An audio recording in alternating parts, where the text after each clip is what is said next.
Hello friends, मैं रवि आर्या और आज हम पढ़ेंगे एम्फेटिक सेंटेंस।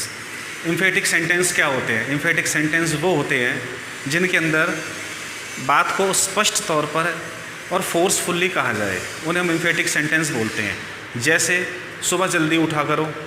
अरे सुबह जल्दी उठता तो हूँ, ठीक है ना। एक तो जवाब बड़े नॉर्मल हो जाता है, सुबह जल्दी उठता हूँ। एक होता है एक सुबह जल्दी उठता तो हूँ, मतलब आप भी फिर फोर्सफुली बोल रहे हो, उसको एक बार में समझ नहीं आ रही है तो आपको फिर फोर्स लगाना पड़ रहा है अपनी बात को कहने के लिए।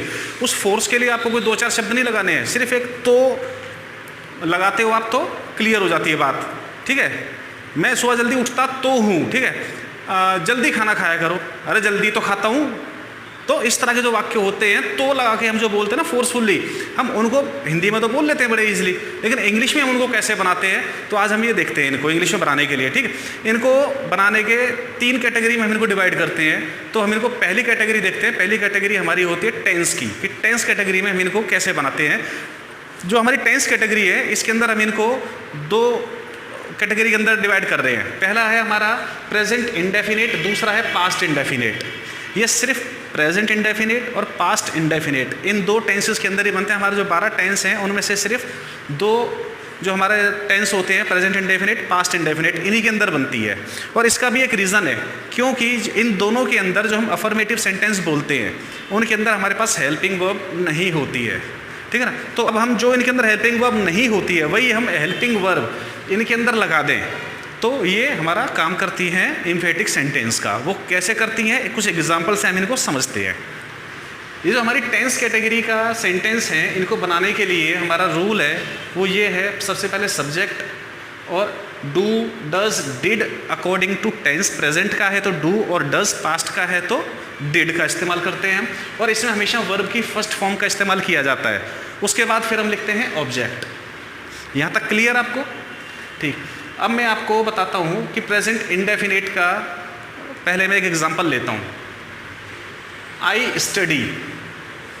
स्टडी मैंने लिखा है, स्टडी का भी थोड़ा सा इसके मैं आपके बता दूँ स्टडी यहाँ पे क्यों लिखा है। बहुत से लोग रीड बोल देते हैं, मैं पढ़ता तो हूँ आई रीड, पर नहीं, रीड नहीं। रीड तब लिखा जाता है जब आप किसी चीज़ को पर्टिकुलरली नोटिस करते हो। किस चीज़ को? जैसे आप न्यूज़पेपर पढ़ रहे हो, आई रीड न्यूज़पेपर। मैं साइंस की बुक पढ़ रहा हूँ, आई रीड साइंस बुक, ठीक है। तो आपको पर्टिकुलर सब्जेक्ट बताना है, कोई विषय बताना है, कोई नॉवल बतानी है, अखबार बताना है, तो आप रीड का इस्तेमाल करते हैं। और जब आप सिर्फ ये बोलते हो कि मैं पढ़ता हूँ तो वहाँ पर रीड नहीं आएगा, वहाँ पर स्टडी का इस्तेमाल करेंगे हम, ठीक है। अब ये आई स्टडी, मैं पढ़ता हूँ। किसी ने बोला भाई पढ़ लिया करो, तुमने बोला मैं पढ़ता हूँ, उसको नहीं समझ में आया। फिर बोलते हो अरे पढ़ता तो हूँ, समझ में नहीं आ रहा, एक बार में बोल दिया और क्या 16 दिन में मतलब किताब के अंदर घुसता रहूँ। हमारा बोलते हैं ना इस तरह से हम फोर्सफुली चीज़ों को। तो मैं पढ़ता तो हूँ, आई डू स्टडी। अब यहाँ पर डू और डज का मैं आपको फ़र्क बता देता हूँ। डू क्यों आया? क्योंकि यहाँ पर आई है, ठीक है। हमारा ये जो आई वी यू दे, ये जो हमारे सब्जेक्ट होंगे इनके साथ हमारे को करना है डू का इस्तेमाल। तो यहाँ पर हमने लिखा आई डू स्टडी। मैं आपको एक एग्जांपल और लेता हूँ, प्रेजेंट इंडेफिनिट का ही लूँगा। वो है हमारा ही प्लेज, वह खेलता है। भाई किसी ने बोला अपने बच्चे को खेलने कूदने दिया करो, आपने बोल दिया वो खेलता है। वो कहता है हमने तो देखा नहीं। अरे खेलता तो है, सारा दिन खेलता ही रहे क्या वो? तो खेलता तो है, ही डज प्ले। अब यहाँ पर डज क्यों आया? क्योंकि ही शी नेम इट जब सब्जेक्ट होगा तो आपको डज का इस्तेमाल करना है। ये क्लियर हो गई आपको डू और डज की स्टोरी, और किस तरह से हमारे को लगाना है वो भी आपको पता लग गया। अब मैं आपको ले चलता हूँ पास्ट इंडेफिनिट के एग्जाम्पल की तरफ। पास्ट इंडेफिनिट का जो एग्जाम्पल है वहाँ पर हमारा रूल यही है, लेकिन वहाँ पर डिड लग जाएगा, ठीक, और वर्ब की फर्स्ट फॉर्म हो जाएगी। पास्ट इंडेफिनिट में हम क्या करते हैं, सब्जेक्ट वर्ब की सेकंड फॉर्म और ऑब्जेक्ट आता है, लेकिन अब हमारे को यहाँ पे डिड लगाना है तो वर्ब की फर्स्ट फॉर्म लगा देंगे, ठीक है ना। यू कॉल्ड मी, तुमने मुझे कॉल किया। अगली मना कर दे, नहीं मैंने तो नहीं किया। अरे झूठ बोल रही, तूने मेरे को कॉल नहीं किया था। मेरे पास फ़ोन बेशक 500 रुपये वाला है, लेकिन इसे बता सकता हूँ मैं कॉल डिटेल निकाल के। भाई फ़ोन है मेरे पास, इसमें कॉल डिटेल निकाल के बता दूँगा तूने मेरा कॉल किया तो था। तो किया तो फोर्सफुली आप बोल रहे हो, तुमने कॉल किया तो था, तो लगा दिया। उसके लिए हमारे को यू कॉल्ड मी को बनाना है, हमारे को you did call me. Did हमने इस्तेमाल कर लिया क्योंकि पास्ट इंडेफिनिट का है, और कॉल्ड का कॉल कर लिया हमने। वर्ब की फर्स्ट फॉर्म आ गई यहाँ पे। एक और एग्जांपल हम लेते हैं, आई गेव यू मनी, मैंने तुम्हें पैसे दिए। नहीं मान रहा, अरे तुझे दिए तो थे पैसे, बुलाऊं किसके सामने दिए थे? दिए तो थे, तो मतलब फोर्सफुली आपने बोला। आई गेव यू मनी, मैंने तुम्हें पैसे दिए। I did give you money, मैंने तुम्हें पैसे दिए तो थे, फोर्सफुली आपने बोला दिए तो थे, तो डिड लग गया हमारा, इम्फेटिक वर्ड आ गया इसके अंदर डिड, और ये हमारे वर्ब की फर्स्ट फॉर्म लगा दी। बाकी सारा सेंटेंस ऐसा ही है, I did give you money. Past के अंदर आपको डिड का इस्तेमाल करना है, वर्ब की फर्स्ट फॉर्म कर देनी है। प्रेजेंट इंडेफिनिट के अंदर हमारे को do I we you they के साथ और डस का इस्तेमाल करना है, ही शी नेम इट के साथ, और वर्ब की वो फर्स्ट फॉर्म ही आती है। ये हमारे इम्फेटिक सेंटेंस बन जाते हैं, इसके अंदर कोई ज़्यादा वो है नहीं। अब ये हमारा हो गया एक कैटेगरी, फर्स्ट कैटेगरी हमने बनानी सीख ली है। अब इसके बाद हम आगे चलते हैं, अगली कैटेगरी हमारी होती है पोजेशन। पोजेशन मतलब किसी के पास मालिकाना हक है उस चीज़ का। भाई कोई किसी चीज़ का ओनर है, उसके पास कोई चीज़ है, वो होना, चीज़ होना। अब किसी चीज़ को होने के लिए हम क्या वर्ड का इस्तेमाल करते हैं? हैज़ या फिर हैव का। तो हमें पोजीशन के सेंटेंस देखते हैं, इसके अंदर क्या हमारा रूल बनता है?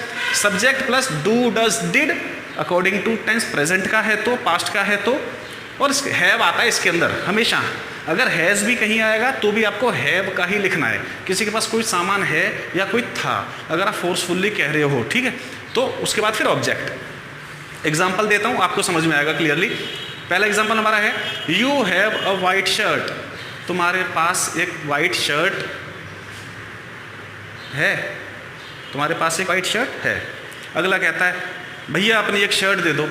अरे भाई तुम मेरे से क्यों मांग रहा है? तेरे पास है तो सही एक वाइट शर्ट, अपनी खराब कर, मेरी क्यों खराब करता है? तो आपने क्या बोला? तेरे पास है तो सही। एक तो होता है तेरे पास है, एक तेरे पास है तो सही, उसको नोटिस कर रहे हो, पॉइंट आउट कर रहे हो, तेरे पास है तो सही, अपनी है, उसको पहन, मेरी क्यों खराब कर रहा है? तो उसके लिए हमारे को क्या करना है फिर? You do have. आपको सिर्फ क्यों प्रेजेंट का है, ठीक है, तो डू लगाना है, हैव अ वाइट शर्ट, और यू के साथ हमारे को डू लगाना ही लगाना है। हमने यहाँ पे देख लिया चार्ट के अंदर। एक और लेते हैं हम, शी हैज़ मनी, उसके पास पैसे हैं, फिर भी मांगती है वो, तो क्या रिप्लाई करें हम? अरे तेरे पास पैसे हैं तो सही, खामखा हटा मांगती रहती है, हाथ फैलाए रहती है, तो पैसे हैं तो सही, तो हमने अब फोर्सफुली बोल दिया शी डज। अब यहाँ पर था है, शी हैज़ मनी, वो हमारा अफर्मेटिव सेंटेंस के हिसाब से था, ठीक है। लेकिन अब हमारे को यहाँ पर जो हमने फोर्सफुली बनाना है, इसको इम्फेटिक सेंटेंस बनाना है, तो हमने बता दिया ऊपर रूल के अंदर है, यहाँ पर हैव का ही इस्तेमाल होगा। शी है, अकॉर्डिंग टू हमारे चार्ट के हिसाब से सब्जेक्ट है हमारा शी है, तो डज आएगा, और हैज़ का हमने कर दिया हैव, हमेशा हैव ही इसके अंदर यूज़ होगा। क्लियर? अब एक एग्जांपल और, आई हैड अ कार, ये हम पास्ट में ले गए, मेरे पास एक कार थी। भाई वो कोई बात नहीं है, आज तुम कार वाले बनते हो, पर मेरे पास भी कार थी, मेरे पास कार थी तो सही, ठीक है, मेरे पास कार थी तो सही। आपने अपनी बात में वजन दिया, मेरे पास कार थी तो सही, आज तो अपना कार वाला बन रहा है, वो बात अलग है, मैंने किश्ती भरी तो उठा ले गए, लेकिन मेरे पास भी कार थी, ठीक है ना।